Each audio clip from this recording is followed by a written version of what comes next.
Shawn Ray here from MuscularDevelopment.com. I'm joined by champion bodybuilder. Sounds good, right, Josh? No stranger to the winner's circle, Josh Lenartowicz. Thank you. Who just won over in Italy at the San Remo Pro Championships. But tell us how you got there a week ago. How we got there? I turned pro in 2014 at the last Australian Grand Prix. And then I did the Australian Arnold this year in March. And I wasn't going to do these shows, and I've had a lot of encouragement from Tony Doherty. And he said, you know, get out there and give it a go. And it's been really amazing because we went to Italy and we're just so blessed with the win. I was overwhelmed with joy. I didn't think I was going to win. Well, let's back up. How did it go for you at the Arnold in March? Oh, Arnold in March. I placed 9th. It was a really hard lineup.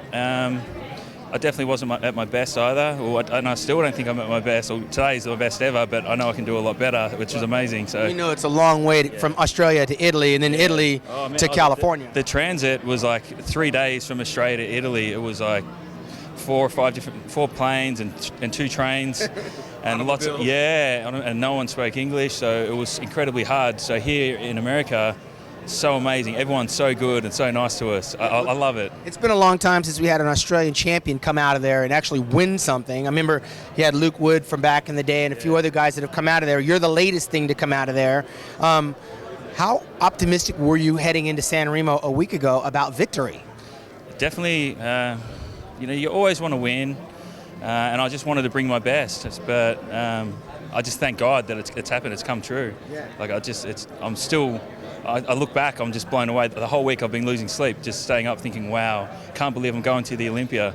It can't be by accident that you found yourself to Palm Springs. I mean, we're going to be on stage here in a short while at the 2nd anniversary of the Ferrigno show, so you've got to be feeling pretty pumped about a victory here as well, no? I hope so. Chris Cormier has been training me for this show and teaching me a lot of posing tricks, and that's what I loved, you know, seeing you pose to Mariah Carey and seeing him pose to Busta Rhymes, and just your posing ability was amazing, and you know, he's really smashing with posing. I got off the plane straight away, 10 rounds of symmetry, 10 rounds of muscularity, and then he's like, 2 more. Is that something that you've never done before? Never. So he's really worked on my posing, which has brought all these little intricate details out in my body that I'm hoping to bring and present on stage, and I really hope to, you know, I hope God will bless me with the win. I thank him for what he's done for me so far. And those little intricacies of the posing is kind of a lost art. Chris, being old school, is very familiar with it because he would do it, Flex Wheeler would do it, then I was forced to have to do it because we saw each other doing it, and we knew that it would help us with the control of our muscularity.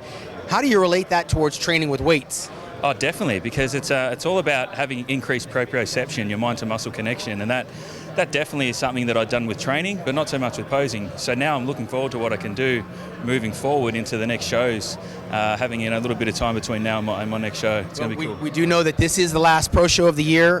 What does 2016 look like? A whole year off until the Olympia, or are you going to do something else? I'm hungry. I'm loving it. This is my life now. I'm a professional. I want to be professional about it. Kevin Levroni's in Poland. I want to do that the first time. Yeah, that's February 27th. My heritage, even though I'm Australian, my grandparents were Polish. So, you know, it'd be great to go there, and then you know, hopefully, God willing, the Arnolds, if I can do all of them, that would be a blessing. And I want to get out there, man. I want to lift people up and encourage people and do what you kind of guys did and inspire people like me. Yeah, spoken like a true Aussie. I remember Sonny Schmidt was that way, competed in a lot of shows back in the day, but he's right around the corner from jumping on stage and trying to do the two-peat right here in Palm Springs, getting ready for the Ferrigno Legacy Championships. Any other things you want to say, Josh? I just want to thank my beautiful wife, Elizabeth. She's always by my side, and you know, it's beside every good man is a great woman, not behind but beside, and I'm really thankful for her in my life. So, well, if you win. If you lose, it'll be her fault. No, there's no room for losing tonight. We're coming here to get the win. So representing Australia, we're going to check out Josh a few short moments from now, trying to get victory number 2, but already qualified for the 2016 Mr. Olympia Championships with the help of Chris Cormier and his posing as well. For MuscularDevelopment.com, I'm Shawn Ray.